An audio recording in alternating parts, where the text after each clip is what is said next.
Hello friends. As a man thinking दुनिया भर में सेल्फ हेल्प के क्षेत्र में बहुत ही मशहूर पुस्तक है।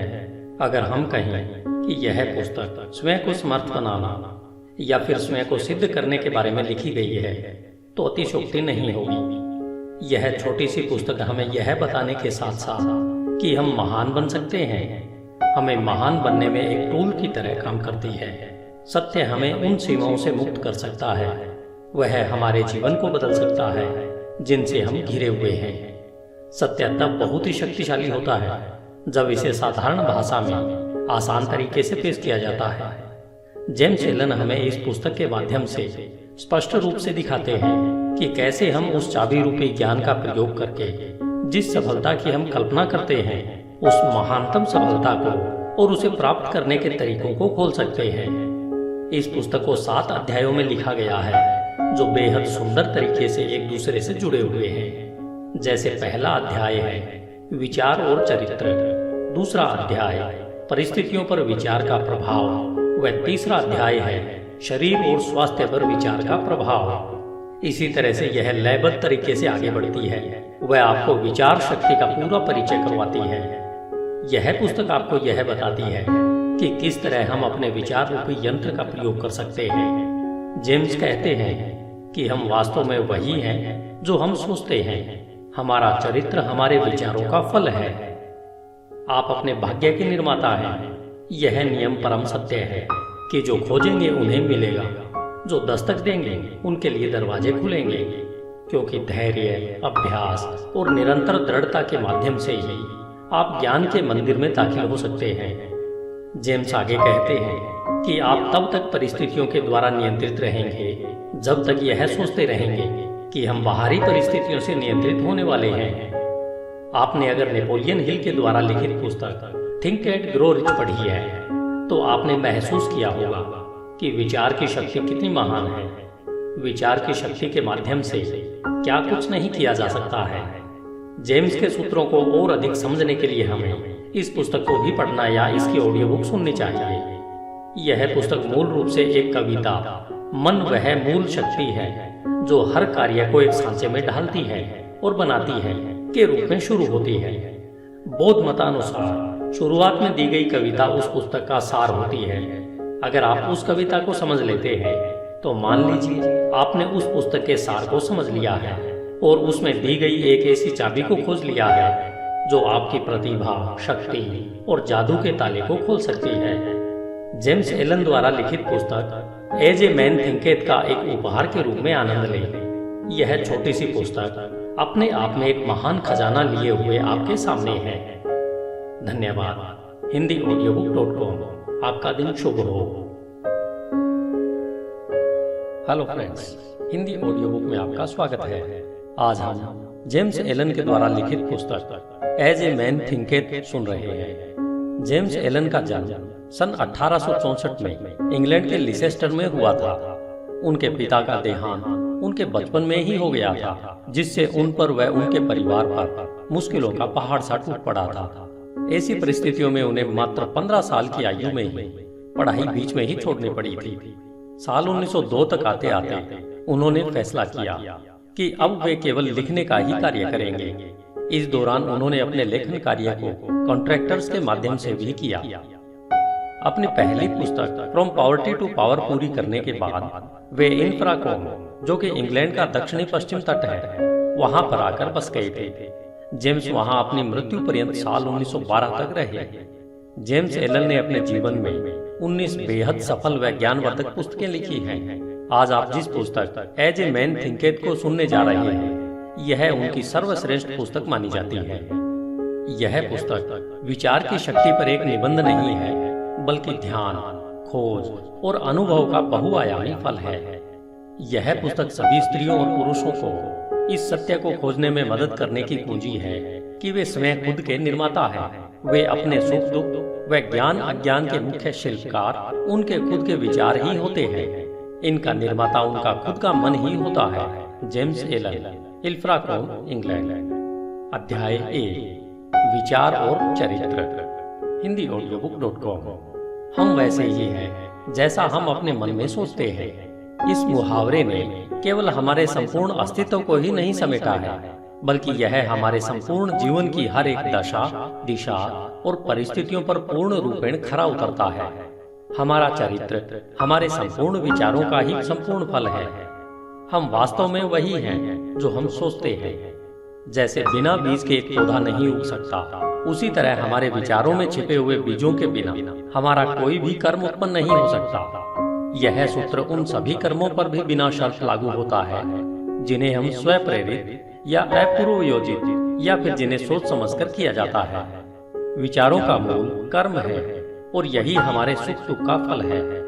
अतः हम जो भी फल पाते हैं, चाहे वो मीठे हों या कड़वे, ये सभी हमारे विचारों का ही परिणाम होते हैं।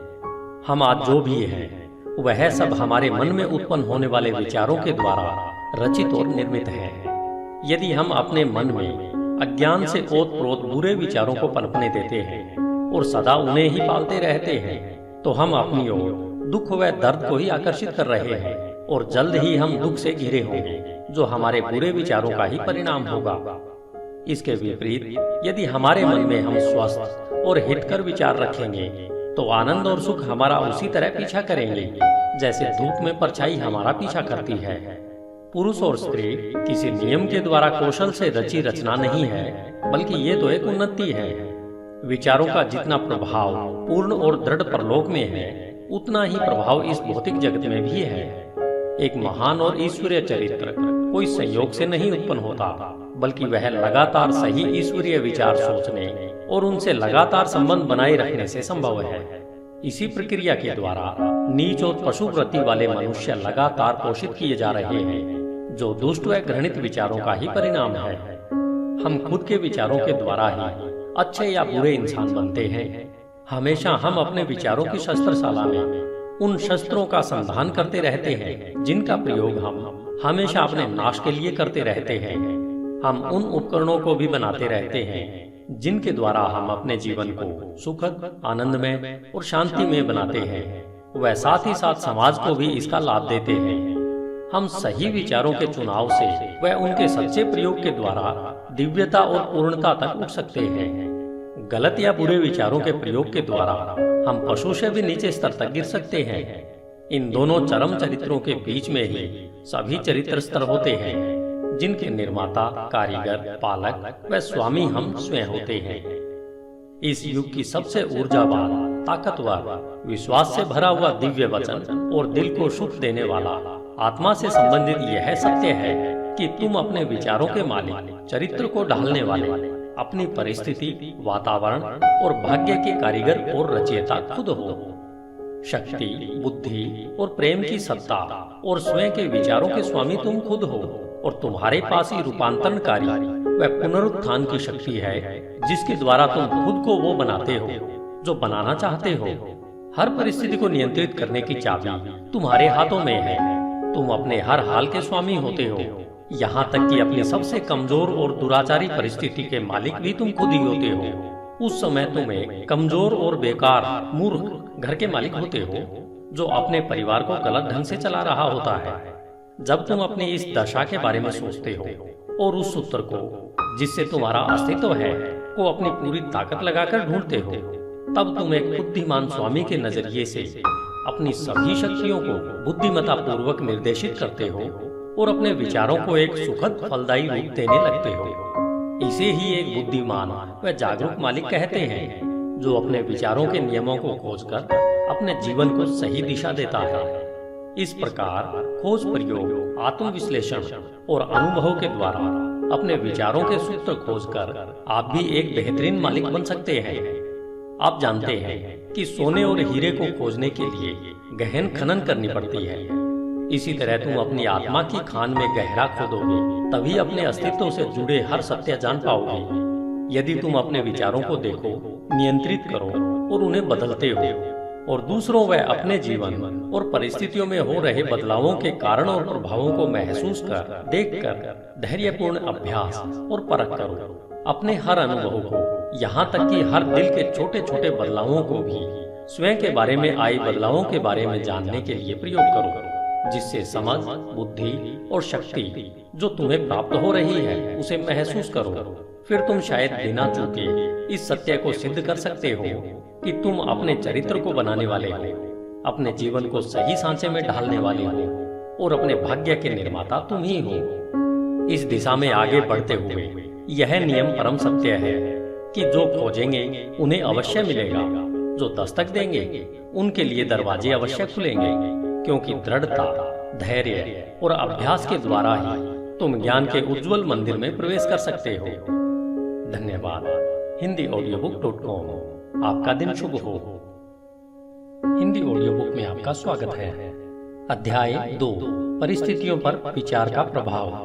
आप अपने मन को एक बगीचे के समान समझकर या तो उसे बुद्धिमानी से जोत सकते हैं या फिर उसे लापरवाही से अपने आप बढ़ने दे सकते हैं, परंतु उसे चाहे जोता जाए या उसे खाली छोड़ा जाए या उसकी उपेक्षा की जाए, उसमें कुछ न कुछ उगेगा जरूर, या कहें कुछ न कुछ फलीभूत अवश्य होगा।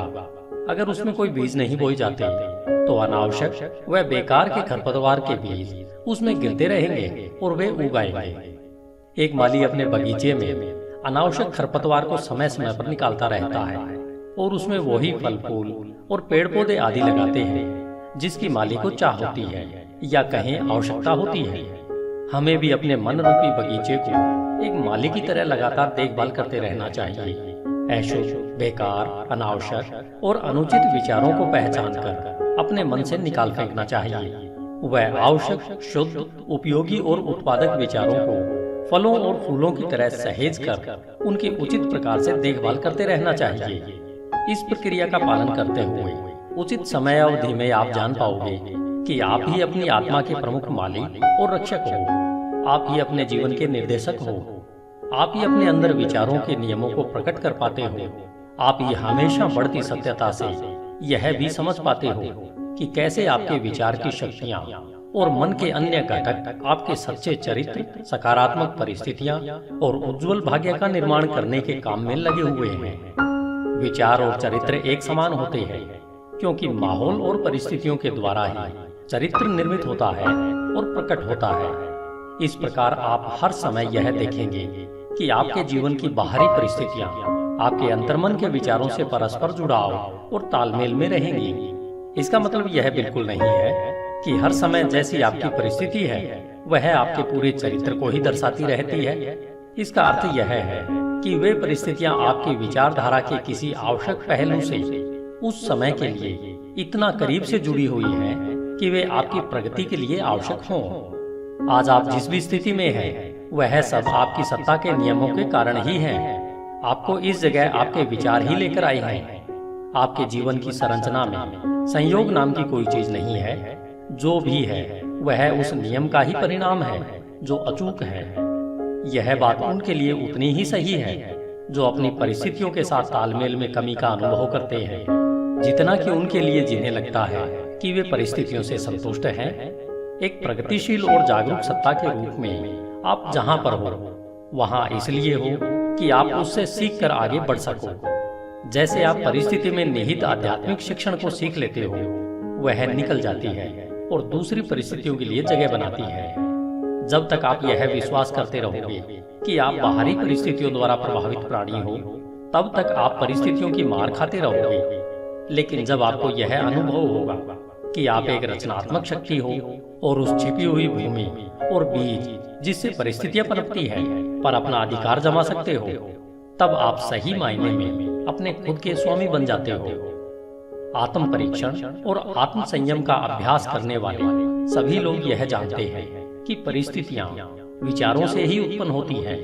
उन्होंने यह देखा है कि उनकी परिस्थितियों में फेरबदल उनकी मानसिक स्थिति में फेरबदल से सीधे अनुपात में होता है। यह सही है कि जब आप उत्सुकता से अपने विचारों की कमियों को दूर करने में स्वयं को लगा लेते हो, तब आप बहुत जल्दी प्रगति करते हैं और बहुत सारे परिवर्तनों से जल्दी ही गुजरते हैं। हर विचार रूपी बीज जिसे मन में विचारों के माध्यम से बोया जाता है, वह अच्छी उपज ही देगा और देर सवेर किसी न किसी कार्य के रूप में फलता फूलता है। वह उसमें परिस्थिति रूपी फल अवश्य लगते हैं। अच्छे विचार अपने अनुरूप अच्छे फल और बुरे विचार हमेशा बुरा ही फल देते हैं। परिस्थितियों का बाहरी जगत विचार के आंतरिक जगत का निर्माण करता है। किसी इंसान को अच्छाई की चरम सीमा तक ले जाने के लिए प्रिय व अप्रिय बाहरी परिस्थितियों के वे मुख्य घटक हैं। आप अपने बोए की फसल काटने वाले स्वयं होने के नाते कष्ट और आनंद दोनों का ही अनुभव करते हो व उनसे सीखते हो। जिन्हें आप अपने पर हावी होने देते हो, ऐसी आंतरिक इच्छाओं, आकांक्षाओं और विचारों का अनुसरण करते हुए अपने जीवन की बाहरी परिस्थितियों के रूप में उनकी पूर्णता तक पहुंचते हो। उन्नति और अवनति के नियम सब जगह लागू होते हैं। कोई भी व्यक्ति जब अवनति के निचले स्तर पर या जेल जाता है तो परिस्थिति की क्रूरता के कारण नहीं, बल्कि अपने तुच्छ विचारों और निम्नतम इच्छाओं के द्वारा जाता है। एक सच्चे मन वाला व्यक्ति एकाएक ही किसी बाहरी शक्ति के दबाव में आकर अपराध से नहीं घिर जाता। उसके मन में आपराधिक सूक्ष्म विचार गुप्त रूप से पनप रहा होता है, जो अवसर मिलते ही अपनी पूरी शक्ति से प्रकट होता है। परिस्थितियां व्यक्ति को नहीं बनाती, बल्कि उस व्यक्ति का विचार जैसा है उसके लिए वैसी परिस्थिति प्रकट करती है। सिवाय हमारे स्वयं के बुरे इरादों के ऐसी कोई भी परिस्थिति नहीं होती जो हमें बुराइयों या कष्ट की ओर नीचे ले जा सके। इसी प्रकार ऐसी भी कोई स्थिति नहीं हो सकती जो हमारी बिना अच्छी और सफल आकांक्षाओं को निरंतर उपजाए, हमें पुण्य, सफलता और उससे जुड़े आनंद की ओर ऊपर न उठाए। इस प्रकार से हम यह जान जाते हैं कि अपने विचारों के स्वामी होने के नाते हम स्वयं को बनाते हैं, अपनी परिस्थितियों और वातावरण को आकार देते हैं और उसके रचयिता भी हम ही होते हैं। हम जो चाहते हैं उसे आकर्षित नहीं करते, बल्कि हम उसे अपनी ओर आकर्षित करते हैं जो हम हैं। हमारी महत्वाकांक्षाएं, हमारी पसंद और हमारी इच्छाएं कदम कदम पर निष्फल होती रहती हैं।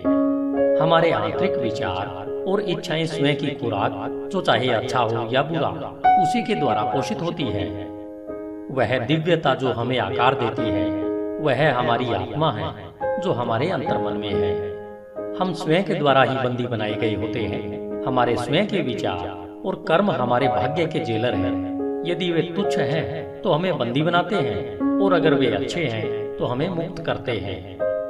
आपने कभी न कभी यह महसूस अवश्य किया होगा कि हमें वह नहीं मिलता जिसकी हम इच्छा करते हैं या जिसके लिए प्रार्थना करते हैं, लेकिन आपको पता है कि हमें वह मिलता है जो हम सही तरीके से कमाते हैं, क्योंकि हमारी इच्छाएं और प्रार्थनाएं तभी पूर्ण होती हैं जब वे हमारे विचारों और कर्म से तालमेल में होती हैं। इस दृष्टिकोण से देखें तो परिस्थितियों से लड़ने का हमारे जीवन में क्या अर्थ है? इसका सीधा सा अर्थ है कि हम हमेशा बाहरी प्रभावों से लड़ते रहते हैं, वह साथ ही साथ उसके कारणों को अपने मन में पोषित व संरक्षित करते रहते हैं। यह कारण या तो जागरूक बुराई या फिर अजागरूक कमजोरी का रूप धारण कर लेता है, लेकिन चाहे वह जो कुछ भी हो, वह धारण करने वाले के प्रयत्नों को दृढ़ता से रोकता है और किसी हल को खोजने को मजबूर करता है। हम में से ज्यादातर लोग अपनी परिस्थितियों में सुधार लाना चाहते हैं, परंतु स्वयं में बिल्कुल भी सुधार नहीं लाना चाहते, और इसलिए हम बंधन में रहते हैं। यदि हम सच्चे आत्म परीक्षण से मुंह नहीं छिपाएं, तो हम कभी भी वह पाने से वंचित नहीं होंगे जो हमारा दिल चाहता है। यह सभी भौतिक विषयों के लिए उतना ही सही है जितना कि दैवी विषयों के लिए। यदि हम केवल संपत्ति प्राप्त करना चाहते हैं, तो अपने लक्ष्य को पाने से पहले हमें अपने महान व्यक्तिगत त्याग करने के लिए तैयार होना चाहिए। और हम में से वे सशक्त और शांत जीवन चाहते हैं, उनके लिए तो कितना और कुछ करना होगा। कुछ लोग जो गरीबी से बाहर निकलना चाहते हैं, वे हमेशा इस बात के लिए व्याकुल रहते हैं कि उनके आसपास का माहौल और घरेलू सुख सुविधाएं सुधरने चाहिए, लेकिन इन परिस्थितियों को बदलने के लिए किए जाने वाले काम से जी चुराते रहते हैं। वे मानते हैं कि अपने मालिक जहां वे काम करते हैं उसे धोखा देते रहते हैं, क्योंकि उन्हें लगता है कि उन्हें बहुत कम तनख्वाह मिलती है, इसलिए वे जो कर रहे हैं वह सही है।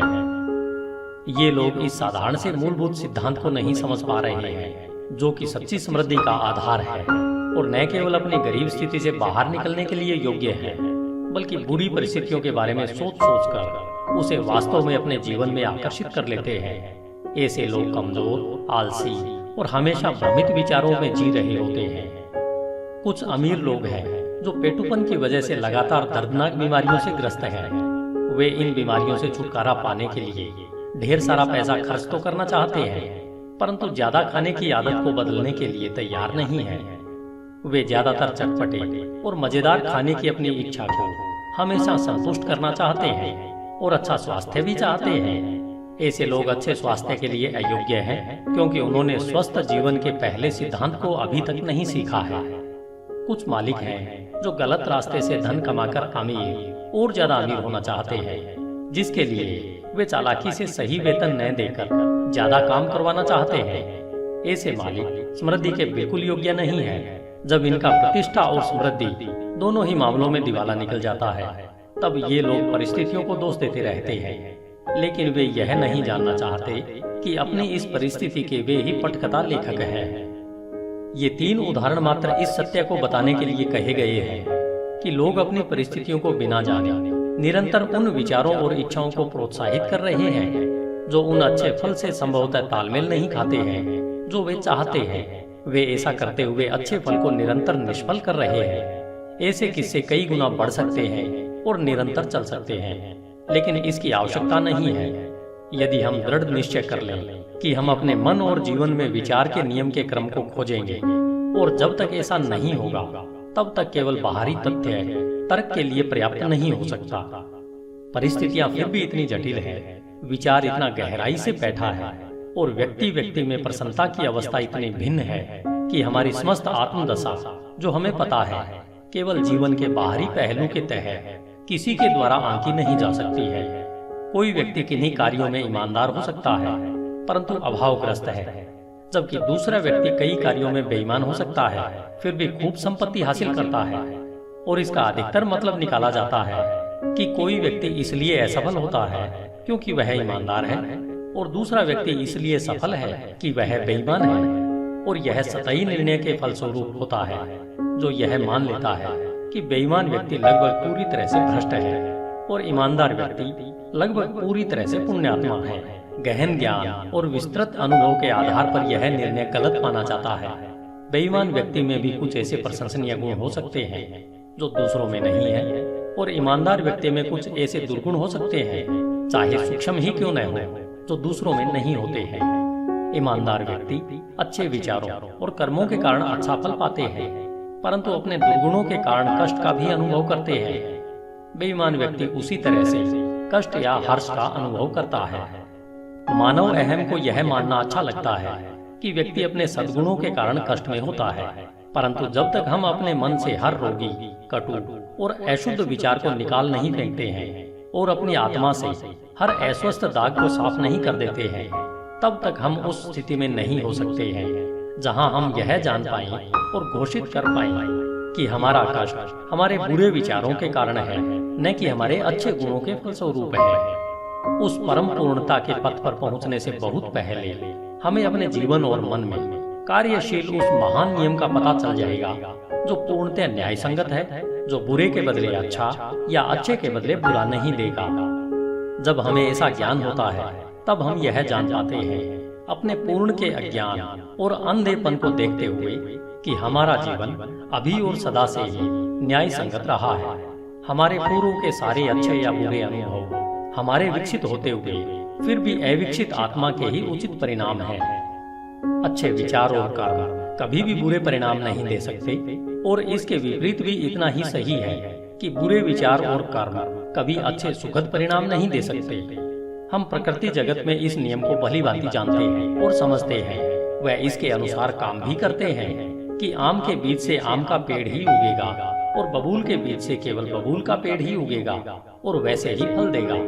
लेकिन कुछ ही इसे मानसिक व नैतिक जगत में समझते हैं, जबकि हमारे विचारों के मामले में भी यही नियम लागू होता है।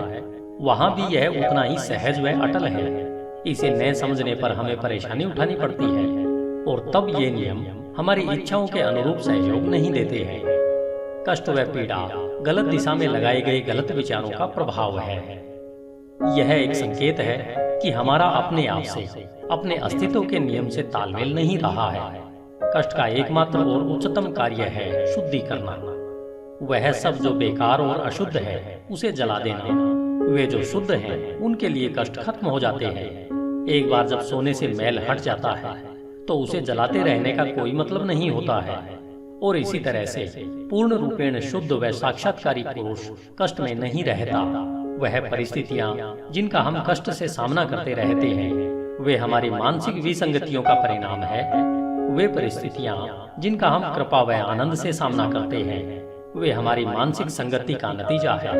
कृपा, आनंद, मानसिक पवित्रता ही भौतिक संपत्ति की अधिकता का माप नहीं है, और यह भी नहीं कि बुरे विचार ही एकमात्र कष्ट, क्लेश और दुख ही भौतिक संपत्ति की कमी का परिमाप है। कुछ लोग दुखी और अमीर होते हैं, कुछ लोग धन्य और अमीर भी होते हैं। पवित्रता और अमीरी तभी जुड़ते हैं जब धन को सही और विवेक से कमाया और इस्तेमाल किया जाता है। गरीब अधिक पीड़ा का अनुभव तब करते हैं जब उन्हें लगता है कि बिना वजह के उनका बोझ उन पर लाद दिया गया है। गरीबी और भोगाशक्ति दुख या कहें पीड़ा के दो चरम पहलू हैं। ये दोनों ही अस्वाभाविक है, मानसिक असंतुलन का नतीजा है। जब तक हम खुश, स्वस्थ और समृद्ध नहीं होते तब तक हमारी सही अवस्था नहीं होती। खुशी, स्वास्थ्य और समृद्धि का हमारी परिस्थितियों के आंतरिक और बाहरी स्थिति से तालमेल का ही परिणाम है। जब हम शिकायत व तिरस्कार करना बंद कर देते हैं और उस छिपे हुए नियम को जो हमारे जीवन को संचालित करता है उसे ढूंढना शुरू करते हैं, तब हम खुश, स्वस्थ और समृद्ध होना शुरू कर देते हैं। और जब हम अपने मन में उस संचालित करने वाले घटक को अपना लेते हैं तब हम दूसरों पर अपने कष्ट का कारण होने का आरोप लगाना बंद कर देते हैं और हम सशक्त और स्वस्थ विचारों को अंतर्मन में बढ़ाने लगते हैं। हम परिस्थितियों पर चीखना चिल्लाना बंद कर देते हैं, वह अपनी तीव्र प्रगति के लिए अपने अंदर छिपी हुई शक्तियों और संभावनाओं को खोज करके एक साधन के रूप में प्रयोग करना शुरू कर देते हैं। इस सत्य का प्रमाण हर इंसान में है और इसलिए नियमित आत्म परीक्षण और आत्म विश्लेषण की सरल पड़ताल द्वारा इसे जाना जा सकता है।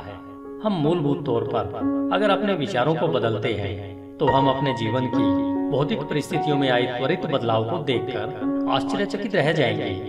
कभी कभी हमें लगता है कि हम अपने विचारों को गुप्त रख सकते हैं, परंतु ऐसा नहीं है। वे जल्दी ही आदत में बदल जाते हैं और आदत परिस्थितियों का रूप ले लेती है। बुरे और निम्न स्तर के विचार आक्रोश और नशे की आदत बनाते हैं जो पीड़ा, कष्ट और गरीबी का रूप लेते हैं। किसी तरह के भी विनाशकारी विचार अनसुलझी थकाऊ आदतें बन जाती हैं जो ध्यान भंग करने वाली और विपरीत परिस्थितियों का आकार ले लेती है। डर, संशय और अनिर्णायक विचार कमजोर और बेमेल आदतों का रूप ले लेते हैं जो असफलता, गरीबी और निर्भरता की परिस्थितियों के रूप में आकार लेती हैं। आलसी विचार बेईमानी और गंदगी का रूप लेते हैं जो गरीबी व नीचता का आकार लेती है। घृणित और दंडनीय विचार हिंसा और आरोप लगाने की आदत का रूप लेते हैं जो चोट लगने व दंड मिलने वाली परिस्थितियों का आकार लेते हैं। हर तरीके से स्वार्थी विचार स्वार्थीपन का रूप लेते हैं जो उन परिस्थितियों को आकर्षित करते हैं जो दुखदायी होती है। दूसरी ओर हर तरह के सुंदर विचार कृपा और अच्छाई का रूप लेते हैं जो प्रिय और सुखद परिस्थितियों को आकार देते हैं। रचनात्मक विचार आत्म संयम और संतुलित मन का रूप लेते हैं जो शांति और विश्रांति की परिस्थितियों का आकार लेती है। साहस, आत्मनिर्भरता और निर्णय के विचार सशक्त और फलदायी आदतों का रूप लेते हैं जो सफलता, प्रचुरता और मुक्ति की परिस्थितियों को आकार देती है। ऊर्जापूर्ण विचार सफाई पसंद व उद्यमी आदतों को आकार देती है। मृदुल व क्षमाशील विचार मृदुलता की आदत का रूप लेते हैं जो सुरक्षित व स्वस्थ परिस्थितियों को आकार देती है। प्रेमपूर्ण और निस्वार्थ विचार दूसरों के लिए स्वयं को भूल जाने की आदत का रूप लेते हैं जो निश्चित और स्थायी प्रचुरता व सच्ची समृद्धि की परिस्थितियों को आकार देती है। लंबे समय तक एक ही तरीके की विचारधारा, चाहे वह अच्छी हो या बुरी, चरित्र और परिस्थितियों पर अपना प्रभाव अवश्य छोड़ती है। हम अपनी परिस्थितियां प्रत्यक्ष तरीके से नहीं चुन सकते, लेकिन अपने विचारों को चुन सकते हैं और इस तरह अप्रत्यक्ष रूप से अवश्य ही परिस्थितियों को आकर्षित कर सकते हैं। प्रकृति हमारे साथ है, हमारे अपने द्वारा काम करती है, जिससे कि हम इन विचारों का आनंद उठा सकें जिन्हें हम पोषित करते हैं, और ऐसे अवसर प्रस्तुत होते हैं जो जल्दी ही अच्छे और प्रभावशाली विचारों को सतह पर ले आते हैं। जैसे ही हम अपने नकारात्मक और विनाशकारी विचारों को त्यागते हैं, पूरा संसार हमारे प्रति मधुर हो जाता है और हमारी मदद करने को तैयार हो जाता है। जैसे ही हम अपने कमजोर और दूषित विचारों से दूर जाने लगते हैं, हर तरफ ऐसे अवसर उमड़ने लगते हैं जिससे कि हमारे सशक्त संकल्प को मदद मिले। जैसे ही हम अच्छे विचारों को बढ़ावा देते हैं तो कोई भी दुर्भाग्य हमें शर्म और कष्ट से नहीं घेरता है। संसार हमारा बहुरूपदर्शी कैलिडोस्कोप है और हर क्षण जिन विभिन्न रंगों को प्रस्तुत करता है वे हमारे सतत उभरते विचारों के अद्भुत चित्र हैं।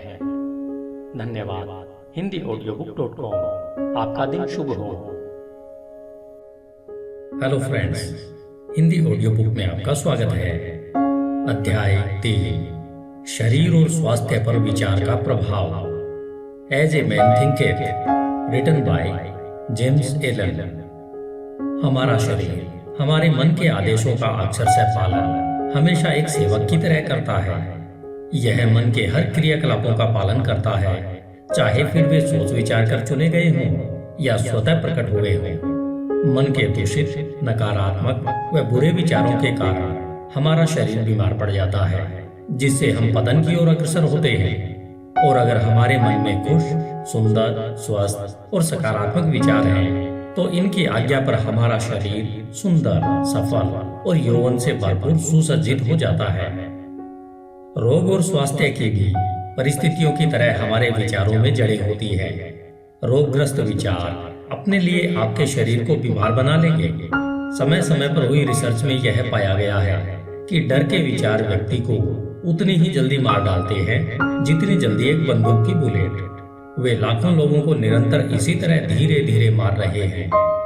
जो लोग किसी जानी पहचानी या अनजान बीमारी के डर में रहते हैं, बीमारी उन्हें देर सवेर अपनी पकड़ में ले ही लेती है। बीमारी की यह चिंता जल्द ही पूरे शरीर को निरुत्साहित कर देती है और रोग को शरीर में प्रवेश करवाने के लिए इसे कमजोर बना देती है। नकारात्मक व अशुद्ध विचार चाहे शारीरिक तौर पर प्रहार न करें, लेकिन नाड़ी मंडल पर नकारात्मक प्रभाव अवश्य डालते हैं और उन्हें कमजोर कर देते हैं। सुंदर, सकारात्मक, शुद्ध व प्रसन्न विचार शरीर को जोश और लावण्य से सुसज्जित करते हैं। शरीर नाजुक और ढलने वाला यंत्र है। यह उन विचारों पर तत्काल प्रतिक्रिया करता है जो उस पर प्रभाव डालते हैं। आपके विचार करने की आदत के कारण विचार किए गए विचारों का प्रभाव आपके शरीर पर अवश्य पड़ता है। चाहे आपने अच्छे या बुरे पर विचार किया हो, प्रभाव अवश्य पड़ेगा। जब तक लोग नकारात्मक विचारों को फैलाते रहेंगे, तब तक उनमें अशुद्ध और जहरीला रक्त बहता रहेगा।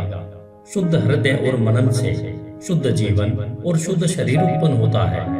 दूषित व नकारात्मक मन से दूषित व नकारात्मक शरीर व जीवन ही उत्पन्न होते हैं। विचार ही कर्म, जीवन और प्रकटीकरण का स्रोत है। स्रोत को अगर शुद्ध करेंगे तो सब शुद्ध हो जाएगा। अच्छे स्वास्थ्य की चाहत में जो लोग भोजन का तरीका या शैली बदलते हैं, यह तब तक उनकी मदद नहीं करेगा जब तक वे अपने विचारों को नहीं बदल लेते हैं। जब हमारे विचार शुद्ध होंगे, तब हमें अशुद्ध भोजन की चाह ही नहीं रह जाएगी। जिन्होंने अपने विचारों को सशक्त व शुद्ध किया है, उन्हें किसी भी हानिकारक जीव से डरने की आवश्यकता नहीं है। स्वस्थ विचार स्वस्थ आदतें बनाते हैं। यदि आप शरीर को पूर्ण स्वस्थ रखना चाहते हो, तो अपने मन की रक्षा करो। यदि आप अपने शरीर का नवीनीकरण करना चाहते हो, तो मन को सुंदर बनाओ। दुर्भावना, ईर्ष्या, निराशा, नकारात्मकता और उदासी के विचार शरीर के स्वास्थ्य और उसकी चमक को लूट लेते हैं। चिड़चिड़ा चेहरा एकाएक नहीं बनता है, वह उग्र विचारों से बनता है। झुर्रियां जो चेहरे पर खराब दिखती हैं, वे मूर्खता, पीड़ा और घमंड के कारण उत्पन्न होती है। आप अवश्य ही किसी न किसी ऐसे बूढ़े चेहरे को जानते होंगे जो तेजस्वी और एक छोटे बच्चे की तरह मुस्कुराहट के साथ चमक से भरा हुआ होगा। और ऐसे चेहरे भी आप अवश्य देखते होंगे जो निराशा की झुर्रियों के कारण उम्र से पहले ही बूढ़े दिखाई देने लगे होंगे। एक चेहरा खुशी व सकारात्मकता का व दूसरा चेहरा नकारात्मकता व बुरे निराशाजनक विचारों का परिणाम है। एक सशक्त शरीर, चमकीला, खुश और शांत चेहरा तब तक ही रह सकता है जब तक आप अपने मन में हर्ष, सद्भावना और शांत विचारों को आने की खुली छूट देते हो। बुजुर्ग लोगों के चेहरों पर सहानुभूति की झुर्रियां होती हैं, जो सशक्त और शुद्ध विचारों से बनती है, लेकिन बहुत सी नकारात्मक भावनाओं द्वारा भी बनती है। इनमें हम तब तक फर्क नहीं कर सकते जब तक उनके विचारों को न जान लें। जिन्होंने धर्म संगत जीवन जिया है, उनका जीवन एक अस्त होते सूर्य की तरह शांतिपूर्ण, स्तब्ध और मृदुल हो चुका होता है। हाल ही में मैंने एक दार्शनिक को उनकी मृत्यु सैया पर देखा। वो उम्र के अलावा बूढ़े नहीं थे। उनकी मृत्यु उतनी ही मीठी और शांतिपूर्ण थी जितना उनका जीवन था। शारीरिक बीमारियों को दूर भगाने के लिए खुश दिल विचारों से अच्छा कोई डॉक्टर नहीं है। दुख और शोक की काली परछाई को हटाने के लिए सद्भावना जैसी तसल्ली देने वाली कोई चीज नहीं हो सकती। सदा दूसरों के बारे में बुरा सोचना, द्वेष रखना, शक करना और ईर्ष्या के विचार रखना ऐसा ही है जैसा स्वनिर्मित जेल में रहना। परंतु सबके बारे में अच्छा सोचना, सबके साथ खुश रहना, धैर्य के साथ यह सीखना कि उनमें केवल अच्छाई ही देखना, ऐसे निस्वार्थ विचार स्वर्ग की ओर ले जाते हैं। दिन प्रतिदिन हर प्राणी के प्रति शांति के विचार रखना आप में अद्भुत शांति लाएंगे। धन्यवाद। HindiAudiobook.com। आपका दिन शुभ हो। As a man thinketh, written by James Allen. अध्याय 4, विचार और उद्देश्य। HindiAudiobook.com। जब तक कोई भी विचार उद्देश्य के साथ नहीं जोड़ा जाता, तब तक कोई भी प्रतिभा पूर्ण उपलब्धि नहीं बनती। बहुत से लोग अपने उच्चतम विचार जीवन के सागर में दिशाहीन गति से बहने देते हैं। जीवन में विचारों की दिशाहीनता बहुत बुरी होती है। अगर जो लोग विपत्ति और विनाश से दूर रहना चाहते हैं, तो उनको इस प्रकार बहने से स्वयं को रोकना होगा। जिनके जीवन में कोई मुख्य उद्देश्य नहीं होता, वे बहुत ही जल्दी तुच्छ चिंताओं, डर, परेशानियों और अपने प्रति दया रखने के भाव से ग्रस्त हो जाते हैं, और ये सभी कमजोरी के लक्षण होते हैं। ये ठीक वैसे ही असफलता, अप्रसन्नता और कमी की ओर ले जाते हैं जैसे सोच समझकर आयोजित किए गए अपराध होते हैं, क्योंकि कमजोरी शक्ति विकसित करने के ब्रह्मांड में टिक नहीं सकती। हमें एक न्याय संगत उद्देश्य के बारे में विचार करना चाहिए। वह उसे यथार्थ बनाने के लिए कार्यशील होना चाहिए। हमें अपने उद्देश्य को विचारों के केंद्र में रखना चाहिए। उद्देश्य बनाते समय हमारी प्रकृति कैसी है, उसके अनुसार वह आध्यात्मिक या फिर भौतिक लक्ष्य का रूप ले सकता है। परंतु वह जो भी हो, हमें उस उद्देश्य पर दृढ़ता से अपनी विचार शक्ति को केंद्रित करना चाहिए। हमें इस उद्देश्य को अपना उच्चतम कर्तव्य बनाकर उसकी प्रगति के लिए स्वयं को समर्पित कर देना चाहिए। वह अपने विचारों को क्षणिक रुचियों, चाहतों और कल्पनाओं के पीछे नहीं भागने देना चाहिए। यह आत्म संयम का राजसी मार्ग है और विचार की सच्ची एकाग्रता है। यदि हम बार बार अपने उद्देश्य को पाने में असफल हो रहे हैं, तो यह तब तक होता रहता है जब तक हम अपनी कमजोरी से ऊपर नहीं उठ पाते हैं और इससे हम चरित्र के सामर्थ्य को प्राप्त करते हैं। वह सच्ची सफलता का मापदंड होता है। वह यह भविष्य के सामर्थ्य और विजय की नई शुरुआत होती है।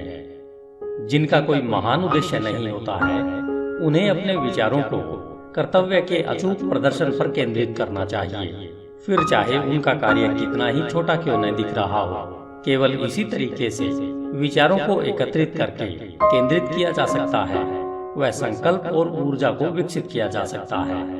इसे सिद्ध करने के बाद ऐसा कोई भी लक्ष्य नहीं रह जाता है जिसे प्राप्त नहीं किया जा सकता हो। कमजोर आत्मा अपनी कमजोरी को जानते हुए और इस सत्य में विश्वास रखते हुए कि सामर्थ्य, प्रयत्न और अभ्यास द्वारा विकसित की जा सकती है, वह तुरंत ही प्रयत्नशील हो जाती है और प्रयत्नों द्वारा सदा विकसित होती रहती है और अंत में दिव्य रूप में सशक्त हो जाती है। जैसे शारीरिक तौर पर कमजोर लोग सतर्क और धैर्यपूर्ण प्रशिक्षण द्वारा अपने आप को सशक्त बना सकते हैं, वैसे ही कमजोर विचार वाले लोग सही सोच का अभ्यास करके अपने आप को सशक्त बना सकते हैं। दिशाहीनता व कमजोरी को दूर करके किसी भी उद्देश्य के साथ सोचना उन सशक्त लोगों की श्रेणी में पहुंचना है जो कि सफलता प्राप्ति के लिए एक मार्ग के रूप में पहचानते हैं और जो सब परिस्थितियों को अपने अनुकूल बनाते हैं, और जिनके विचार सशक्त हैं, वे बिना किसी डर से कोशिश करते हैं और कुशलता से उसे प्राप्त करते हैं। अपने लक्ष्य निर्धारण के बाद हमें मानसिक तौर पर उसको प्राप्त करने का एक सीधा मार्ग बिना दाएं बाएं देखे तैयार करना चाहिए। अपने अंदर छुपे हुए संशय व डर को शक्ति से निकाल फेंकना चाहिए। ये वे विच्छेदक तत्व हैं जो प्रयत्न की सीधी रेखा को तोड़कर उसे तिरछा, अप्रभावी व बेकार बना देते हैं। संशय और डर के भाव के विचारों से कभी कुछ भला नहीं हो सकता है। वे हरदम असफलता की ओर ले जाते हैं। उद्देश्य, ऊर्जा, करने की शक्ति और सभी सशक्त विचार तब रुक जाते हैं जब मन में संशय और डर के विचार घुस जाते हैं। कुछ करने की इच्छा इस ज्ञान से उबलती है कि हम कुछ कर सकते हैं। संशय और भय ज्ञान के सबसे बड़े शत्रु हैं और वह लोग जो उसे बढ़ावा देते हैं उन्हें मारते नहीं बल्कि वे हर कदम पर निष्फल होते रहते हैं। जिन्होंने संशय और भय पर विजय पा ली है उन्होंने असफलता को जीत लिया है। उनका हर विचार सामर्थ्य से जुड़ा हुआ है और सभी परेशानियों का साहस के साथ सामना कर उन्हें बुद्धिमानी से वश में किया जा सकता है। उनके उद्देश्य वातावरण के हिसाब से बोए जाते हैं और वे ऐसे फल फूल देते हैं जो समय से पहले नहीं गिर जाते हैं। बिना किसी भय के उद्देश्य से जुड़ा हुआ विचार रचनात्मक शक्ति बन जाता है। वे जो यह जानते हैं वे तैयार हैं भटकते विचारों और उतरते चढ़ते संवेदनाओं की गठरी से ज्यादा कुछ उच्चतम और सशक्त बनने के लिए जो यह करते हैं अपने विचारों को अपने उद्देश्य के साथ जोड़ते हैं। वे अपनी मानसिक शक्ति के जागरूक और बुद्धिमान शासक बन जाते हैं। धन्यवाद। HindiAudiobook.com। आपका दिन शुभ हो। As a man thinker, James Allen. अध्याय 5। उपलब्धि में विचार एक घटक। HindiAudiobook.com। आप जो भी पाते हो या पाने में असफल होते हैं तो यह सब आपके विचारों का सीधा सीधा नतीजा है। इस न्यायपूर्ण व्यवस्थित संसार में जहां संतुलन की कमी विनाश ला सकती है वहां व्यक्तिगत जिम्मेदारी अवश्य पूर्ण होनी चाहिए। आपकी ताकत या कमजोरी, सफलता या असफलता, जय या पराजय, सुख या दुख जैसी कोई भी दशा केवल आपकी ही है, किसी दूसरे की नहीं है। जैसा आप सोचते हैं वैसे ही आप हो। जैसा आप सोचते रहते हैं वैसे ही आप बन जाते हैं। सशक्त लोग कमजोर लोगों की मदद तब तक नहीं कर सकते जब तक कमजोर लोग मदद लेने के लिए तैयार नहीं होते। जिस मजबूती को वे दूसरों में देखते हैं उन्हें अपने प्रयत्नों के द्वारा उस सामर्थ्य को विकसित करना होगा। केवल और केवल हम खुद ही अपनी दशा को बदल सकते हैं। दबाने वाले व दबने वाले वास्तव में अपने आप को सताने में सहयोगी होते हैं, बल्कि देखने में यह लगता है कि वे एक दूसरे को सता रहे हैं। पूर्ण ज्ञान कर्म के नियम को दबाने वाले की कमजोरी में और दबाने वाले की दुष्प्रयुक्त शक्ति में देखता है। पूर्ण प्रेम दोनों के कष्ट को देखकर किसी का भी हनन नहीं करता। पूर्ण करुणा दबाने वाले और दबने वाले दोनों को ही अपनाती है। जिन्होंने कमजोरी पर विजय पा ली है और सभी स्वार्थी विचारों को त्याग दिया है, जो न तो अत्याचारी है और न ही वह है जिन पर अत्याचार हो रहा है, वे मुक्त हैं। कुछ पाने से पहले जो चाहे सांसारिक वस्तुएं हो, हमें अपने विचारों को अति भोगवादी होने से ऊपर उठाना चाहिए। हमें सफलता पाने के लिए सभी स्वार्थों को नहीं तो कुछ को तो छोड़ना ही होगा।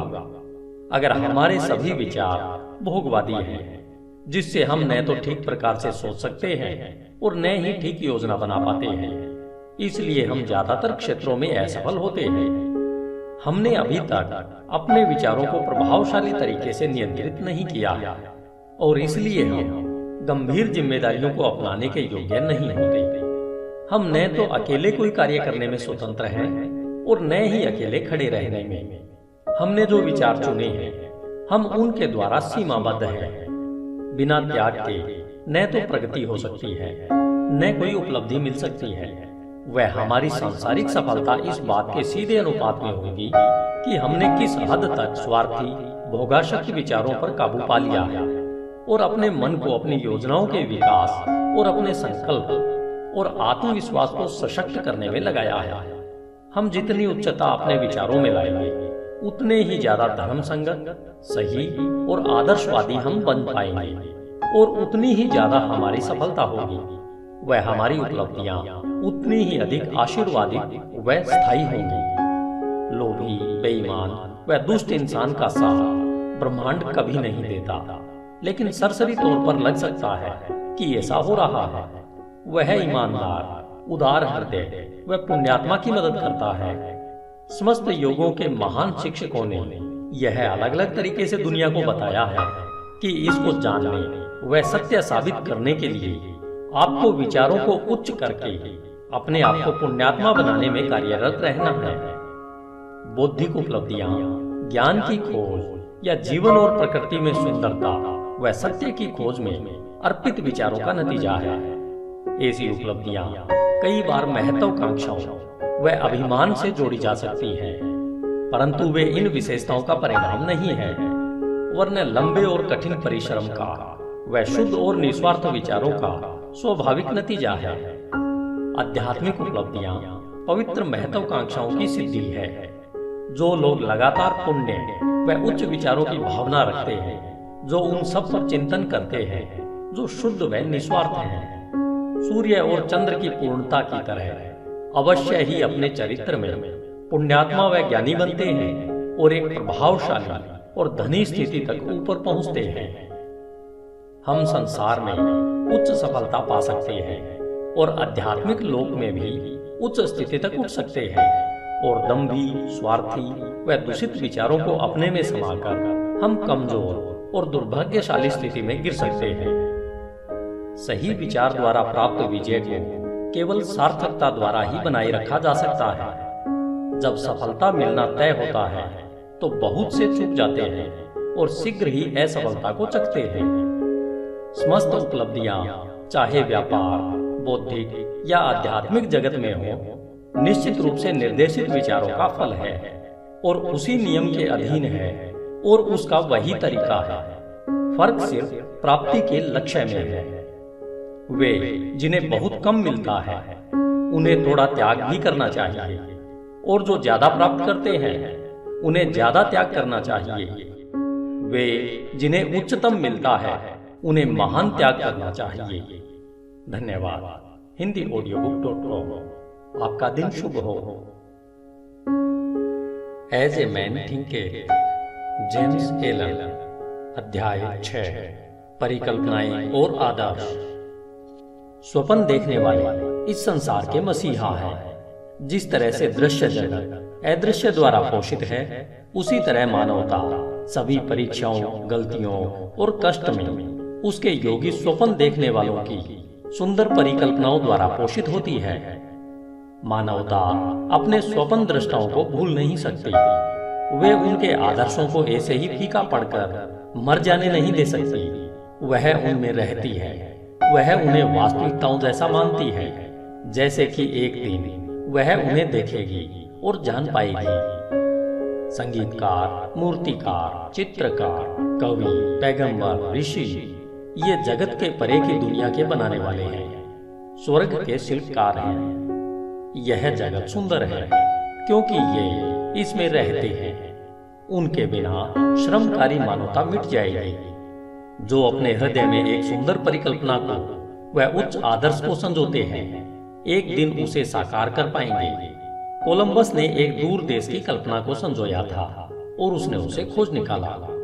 कोपरनिकस ने संसारों की अनेकता और एक विस्तृत ब्रह्मांड के होने की परिकल्पना को पोषित किया था और उसने उसे प्रकट भी किया। भगवान बुद्ध ने निष्कलंक सुंदरता और पूर्ण शांति के आध्यात्मिक जगत की परिकल्पना को संजोया था और उन्होंने उसमें प्रवेश भी किया।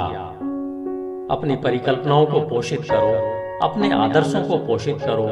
तुम्हारे हृदय में जो संगीत उमड़ता है, मन में जो सुंदरता रूप लेती है, तुम्हारे सूक्ष्मतम विचारों को जो खूबसूरती लपेटती है, उसे पोषित करो, क्योंकि उन सब में से हर्षपूर्ण परिस्थितियां और स्वर्गपूर्ण वातावरण पनपेंगे और बढ़ेंगे। यदि तुम इनके प्रति सच्चे रहो तो तुम्हारे संसार का अंततः निर्माण होगा।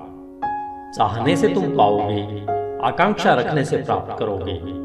क्या हमारी निम्नतम इच्छाओं को संतुष्टि का पूर्ण माप मिले और हमारी शुद्धतम आकांक्षाएं पोषण की कमी से नष्ट हो जाएं? ब्रह्मांडीय नियम ऐसा नहीं है। ऐसी दशा में चीजों को प्राप्त नहीं किया जा सकता। मांगो और तुम्हें मिल जाएगा। उच्च स्वप्न देखो और जैसे तुम स्वप्न देखोगे तुम वैसे बन जाओगे। तुम्हारी परिकल्पना उसका वचन है जो तुम एक दिन बन जाओगे। तुम्हारे आदर्श उसकी भविष्यवाणी है जिसे तुम अंत में पर्दा उठाकर देख सकोगे। मानव उपलब्धियां सबसे पहले और लंबे समय तक एक स्वप्न थी। ओक का वृक्ष मंजू फल में छिपा होता है, चिड़िया अंडे में पलती है और आत्मा की उच्चतम परिकल्पना में जागृत देवदूत चलते हैं। स्वप्न वास्तविकता के बीज हैं।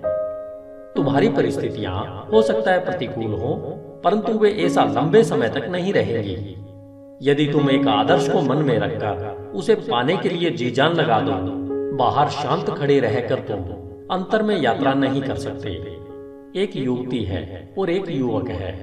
दोनों ही गरीबी और काम के बोझ तले दबे हुए हैं। लंबे समय तक अस्वस्थ वातावरण वाली वर्कशॉप में बंद, अशिक्षित और सभी प्रकार की शिष्टताओं से कोसों दूर, परंतु दोनों ही बेहतर जिंदगी के सपने देखते हैं और वे बुद्धि, कृपा, शिष्टता और सुंदरता की कल्पना करते हैं। वे मानसिक तौर पर एक आदर्श जीवन परिस्थिति की कल्पना करते हैं, एक विस्तृत स्वतंत्रता की परिकल्पना करते हैं और एक बड़ी आकांक्षा उन पर हावी हो जाती है। व्याकुलता उन्हें कर्म करने के लिए उकसाती है और वे अपने खाली समय व साधनों को, चाहे वे अभी कम है, अपने सोई शक्तियों और साधनों के विकास में लगाते हैं। शीघ्र ही उनके मन इतने परिवर्तित हो जाते हैं कि वह वर्कशॉप उन्हें बांध कर नहीं रख पाती है। उनकी सोच से वह इतनी बेमेल हो जाती है कि वह उनके जीवन से वैसे ही बाहर हो जाती है जैसे कोई कपड़ा उतार कर फेंक दिया जाता है। जैसे जैसे उनके लिए वे अवसर बढ़ते जाते हैं जो कि उनकी विस्तृत होती शक्तियों के कार्य क्षेत्र को समा सके, वे उससे हमेशा के लिए बाहर निकल जाते हैं। सालों बाद हम उन्हें फिर देखते हैं। बहुत ही विशिष्ट तरीकों में हम उन्हें मन की कुछ एक शक्तियों के अधिकारी पाते हैं जिनके प्रयोग से वे दुनिया भर पर प्रभाव और लगभग अप्रतिम सामर्थ्य से शासन करते हैं। वे अपने हाथों में विशाल जिम्मेदारियों के सूत्रों को थामे हैं। वे बोलते हैं और जीवन रूपांतरित हो जाते हैं। स्त्री और पुरुष उनके शब्दों में विश्वास करते हैं और अपने चरित्र को पुनः ढालते हैं और सूरज की तरह ये ऐसे स्थायी और प्रकाशित केंद्र बन जाते हैं जिसके चारों ओर असंख्य जीव घूमते रहते हैं। उन्होंने अपने यौवन की परिकल्पना को पा लिया है। वे अपने आदर्शों से एक हो गए हैं और तुम भी नौजवान पाठक अपने हृदय की परिकल्पना को पाओगे, व्यर्थ इच्छा को नहीं, चाहे वह ओछी हो या सुंदर या फिर दोनों का मिश्रण, क्योंकि तुम सदा उसकी ओर खींचे जाओगे जिससे तुम गुप्त रूप से सबसे ज्यादा प्यार करते हो। तुम्हारे हाथों में तुम्हारे अपने विचारों का फल मिलेगा। तुमने जो कमाया है वह तुम पाओगे, न ज्यादा न उससे कम। तुम्हारे वर्तमान का वातावरण चाहे कैसा भी क्यों न हो, तुम्हारे विचारों, तुम्हारी परिकल्पना, तुम्हारे आदर्श द्वारा तुम या तो गिरोगे, वैसे ही रहोगे, या फिर उठोगे। तुम अपने नियंत्रित इच्छाओं जितना छोटे बन जाओगे या तुम अपनी प्रबल अभिलाषाओं जैसे महान बन जाओगे। स्टैंटन क्रिगहम डेविस के सुंदर शब्दों में, तुम वही खाते संभाल रहे हो और तुम अभी उन दरवाजों से बाहर निकलते हो जो इतने समय से तुम्हें लगता था कि तुम्हारे आदर्शों के लिए रुकावट थे, और अपने आप को श्रोताओं के सामने पाते हो। पेन अभी भी तुम्हारे कान पर अटका है, उंगलियों पर शाही की धब्बे हैं, और तभी उसी क्षण में तुम्हारे अंतर में प्रेरणा की वर्षा होने लगती है। तुम बकरियों को चरा रहे होते हो और शहर में घूमते हुए पहुंच जाते हो, फटे देहाती की तरह, और आत्मा के निर्भय मार्गदर्शन में तुम एक गुरु के आश्रम में पहुंच जाते हो। और एक समय के बाद वे कहते हैं, तुम्हें सिखाने के लिए मेरे पास और कुछ नहीं है, अब तुम स्वयं गुरु बन गए हो, जो थोड़े समय पहले तक बकरियां चराते हुए महान कार्यों के घटने के स्वप्न देखा करता था।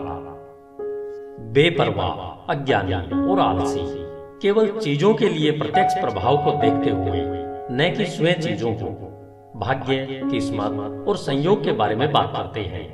किसी को धनवान बनता देखकर कहते हैं, कितना भाग्यशाली है। किसी को सुप्रसिद्ध विद्वान बनता देख वे आश्चर्य से कहते हैं, उस पर कितनी कृपा दृष्टि है। और किसी साधु प्रवृत्ति वाले व्यक्ति और उसका अन्य लोगों पर प्रभाव पड़ते देखकर वे टिप्पणी करते हैं, देखो किस्मत कैसे हर कदम पर उसका साथ दे रही है। वे उन परीक्षाओं, असफलताओं और संघर्ष को नहीं देखते जो इन स्त्री पुरुषों ने अनुभव पाने के लिए सहर्ष स्वीकारा है। उन्हें इनके द्वारा किए गए त्याग का, साहसिक प्रयत्न का और विश्वास जिसे उन्होंने अपनाया है का जरा सा भी ध्यान नहीं है, जिससे कि वे अलंध्य दिखने वाले लक्ष्य को प्राप्त कर सकें और अपने हृदय की परिकल्पना को पा सकें। उन्हें मन के अंधकार और दिल के टूटने का कोई एहसास नहीं होता।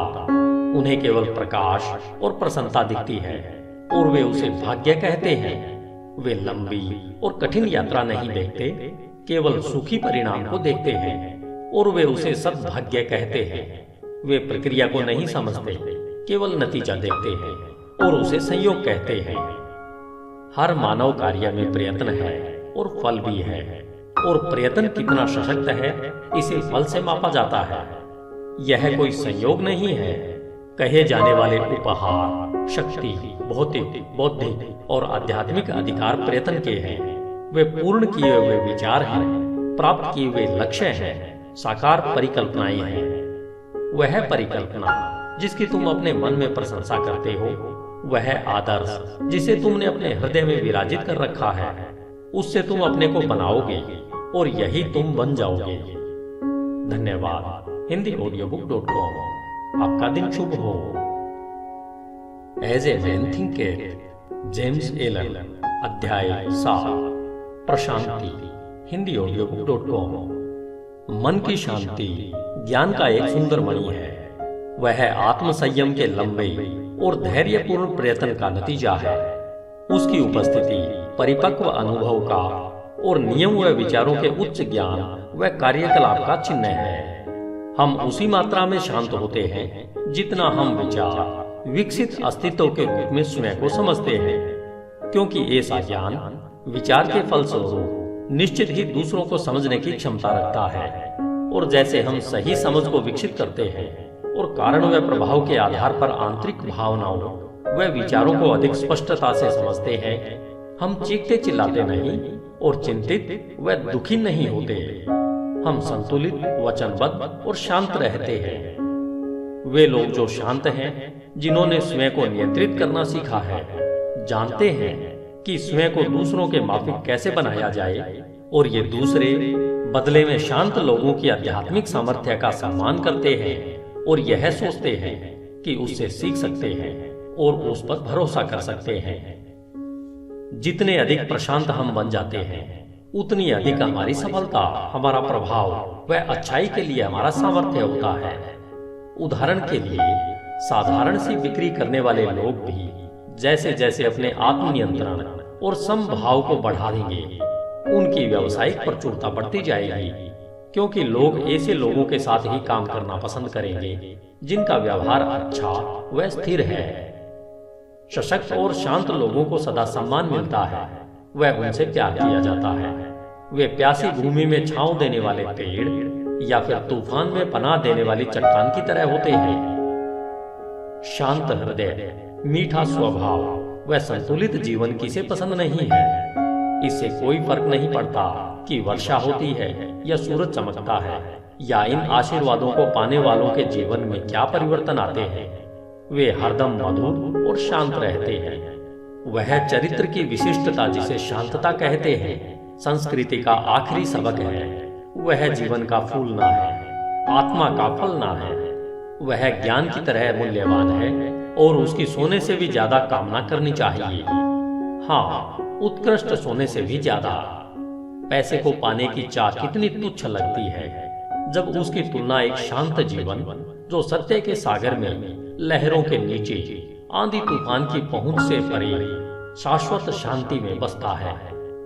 हम ऐसे कितने ही लोगों को जानते हैं जो अपने जीवन को अप्रिय बना लेते हैं, जो अपने विस्फोटक गुस्से के कारण वह सब जो मधुर और सुंदर है उसे तबाह कर देते हैं, जो अपने चरित्र की शिष्टता का नाश कर देते हैं और मनमुटाव पैदा कर देते हैं। यह एक प्रश्न है कि क्या बड़ी मात्रा में लोग अपने जीवन को तबाह नहीं करते हैं, और क्या वे नासमझी और आत्मनियंत्रण की कमी के कारण अपने जीवन की खुशियों को मार नहीं देते। हम अपने जीवन में ऐसे कितने कम लोगों से मिलते हैं जो शांत होते हैं, जिनमें अद्भुत शिष्टता होती है, जो कि एक परिपक्व चरित्र की विशेषता है। हाँ, अनियंत्रित गुस्से से मानवता आवेश में आती है, अनियंत्रित दुख से उत्तेजित हो जाती है, व्यग्रता और संयम से प्रभावित होती है। केवल वे ज्ञानी जिनके विचार नियंत्रित व शुद्ध हैं, आत्मा की तेज हवाओं और तूफानों व हवा को काबू में ला सकते हैं।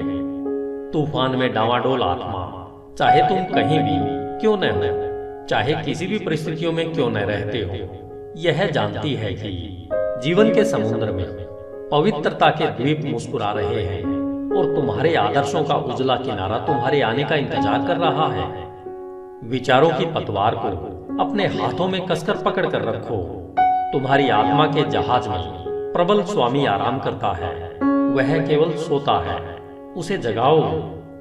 आत्मनियंत्रण सामर्थ्य है, सही विचार श्रेष्ठता है, शांतता शक्ति है। अपने हृदय से कहो, शांत रहो, स्थिर रहो। धन्यवाद।